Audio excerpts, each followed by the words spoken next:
চিলমারীতে জাতীয় কন্যা শিশু দিবস উপলক্ষে র্যালি, আলোচনা সভা ও পুরস্কার বিতরণ।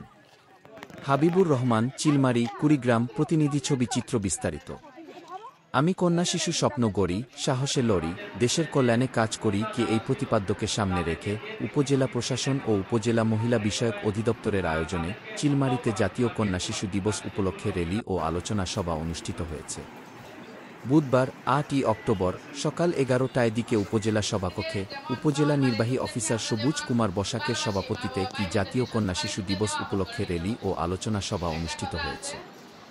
এ সময় উপস্থিত থেকে বক্তব্য রাখেন উপজেলা নির্বাহী অফিসার সবুজ কুমার বসাক, উপজেলা শিক্ষা অফিসার কামরুজ্জামান, উপজেলা Ansar VDP officer Shahnaz Parvin, world concern এর প্রজেক্ট ম্যানেজার রাজকুমার মণ্ডল, শিশু সুরক্ষা অফিসার পিঙ্কি মিনজি, চিলমারী অনলাইন সাংবাদিক ফোরামের সভাপতি শাওরাত হোসেন সোহেল, উপজেলা প্রেসক্লাবের সভাপতি হাবিবুর রহমান সহ বিভিন্ন সংগঠনের নারী সদস্য ও শিশু শিক্ষার্থীরা উপস্থিত থেকে বক্তব্য রাখেন। অনুষ্ঠানটি সঞ্চালনা করেন ব্র্যাকের অফিসার সেলপ অর্চনা রায়। এ সময় বক্তারা বলেন, একটা সময় ছিল যখন কন্যা শিশুর চেয়ে পুত্র শিশুকে বেশি করে চাইত তাদের পিতা ও মাতারা। কন্যা শিশু জন্মগ্রহণ করলে পিতা ও মাতার বেশি খুশি হতো না। কন্যা শিশুর চেয়ে পুত্র শিশুকে পরিবারে বেশি করে গুরুত্ব দেয়া হতো।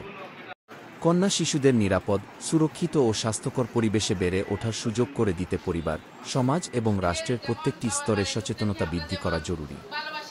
তারা আরও বলেন, কন্যা শিশুর অধিকার ও সম্ভাবনা বিকাশে সম্মিলিতভাবে কাজ করতে হবে।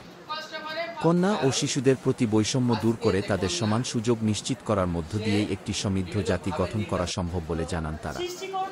আলোচনা সভা শেষে জাতীয় কন্যা শিশু দিবস উপলক্ষে বিভিন্ন প্রতিযোগিতায় অংশগ্রহণকারী ১৪ জন স্বপ্নসারথীর হাতে সার্টিফিকেট, মগ ও ফুল তুলে দেওয়া হয়েছে।